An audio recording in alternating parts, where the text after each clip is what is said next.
Au péage de Semoutier ce matin, les portes des camions s'ouvrent une à une.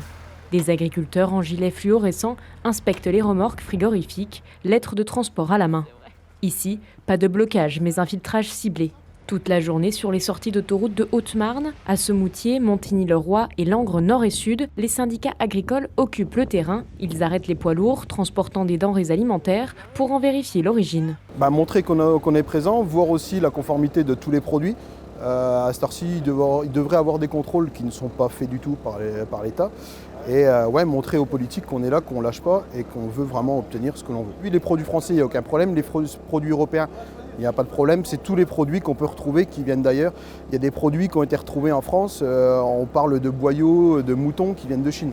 Ça, c'est inadmissible de retrouver ça en France. Les routiers français sont très compréhensifs, mais les étrangers, pas du tout.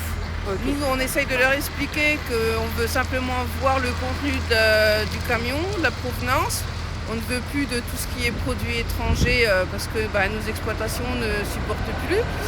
Et certains sont plombés, donc on ne demande que la lettre de mission de conduite. Une vingtaine d'agriculteurs est mobilisée sur ce péage. À la mi-journée, 2 à 3 camions par minute s'engouffrent vers la 5.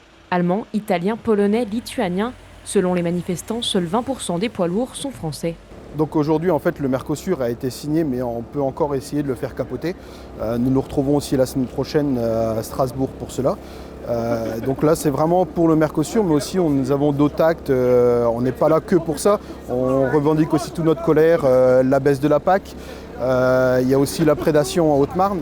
Il y a beaucoup de choses, c'est un ras-le-bol général. Il nous faut de l'oxygène maintenant dans nos exploitations agricoles. Les agriculteurs disent ne pas vouloir que les Français mangent ce que nous n'avons pas le droit de produire. S'ils n'ont pas découvert de produits venus directement hors d'Europe, certains chargements interrogent, des légumes sans provenance exacte par exemple. Sur cette bretelle d'autoroute, les agriculteurs ne cherchent pas l'affrontement. Ils veulent montrer concrètement ce qui circule chaque jour sur les routes françaises. C'est notamment pour ça qu'on se bat pour au mieux vivre de notre métier. Parce qu'on le fait par passion, c'est un travail qu'on fait depuis tout jeune. Nos parents faisaient, nos grands-parents faisaient et on a envie de le faire perdurer au plus et voir les prochaines générations aussi le travailler de la même façon. Voire mieux. Une dernière mobilisation sur le sol haut-marnais avant le prochain rendez-vous, le 20 janvier à Strasbourg.